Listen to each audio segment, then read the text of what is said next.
Hello everyone and welcome. In this video, we are going to write the write-only methods, very generic thing to say. We're going to go with the methods that modify the contract state.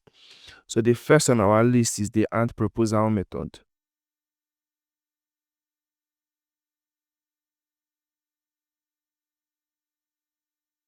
Then we pass in the proposal name.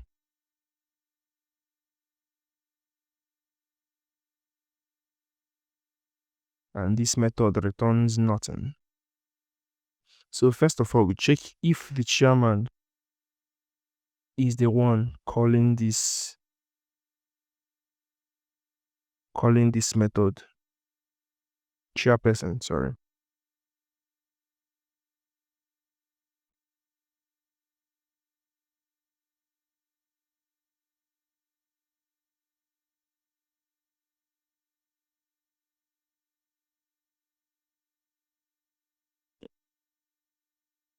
Yep.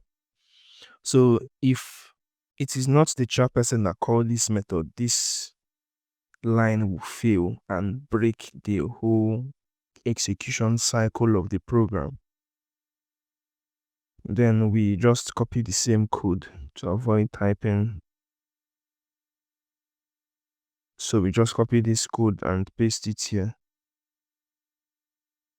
Now what these two lines of code are is it creates a new proposal with the name you pass and then adds it to this proposal and then increases the proposal count for the next index.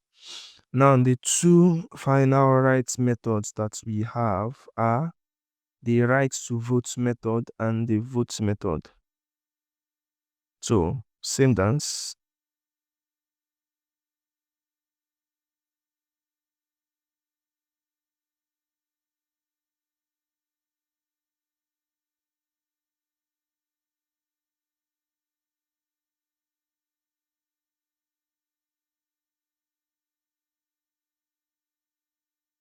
Then we take in the voter address as a string, and this function again returns nothing.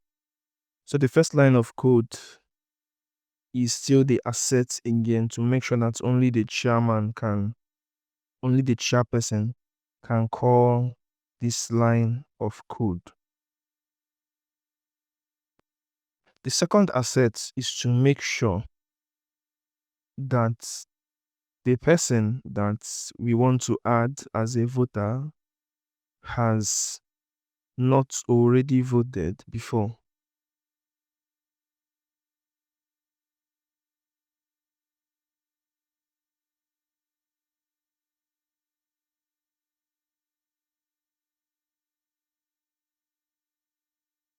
So 0, false, and 0. This line is to make sure that the address you want to add has not already voted in the past.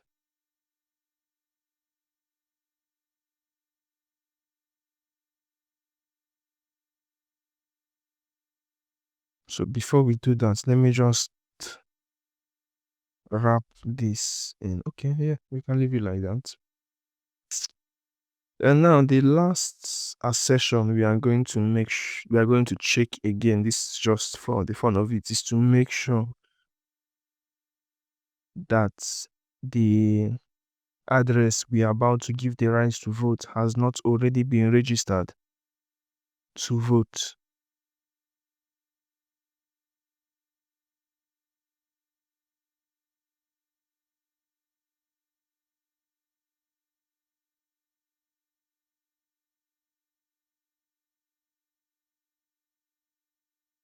Let me just copy this line of code, paste it here again, and we check if the await is equal to 0. Now, if the await is not equal to 0, they have already been registered, so that does it for us. Then we wrap this voter. If all these assertion checks are passed, we wrap the voter in an address to convert that string into an address. Then we initialize our voter with a weight of only 1. So this permits them, this gives their voting power as 1.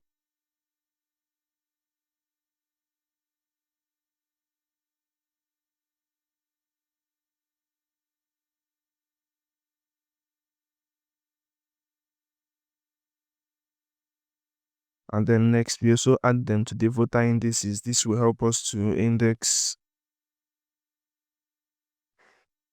the voters later on. Index and iterate over the voters later on, yes.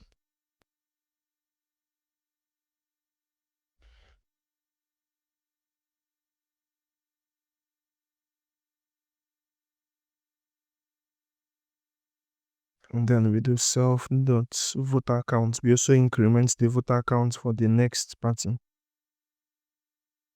that will come on board. And now the final method we've all been waiting for, which is the voting method. So I just quickly pasted the voting method to save time. Now you can see the first line, as usual, defines that this vote method modifies the contract state.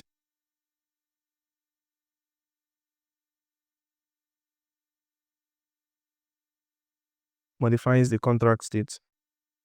Then next, this checks again if the person has not already voted, and if the proposal you want to vote for, which is passed in as an integer, exists as a proposal.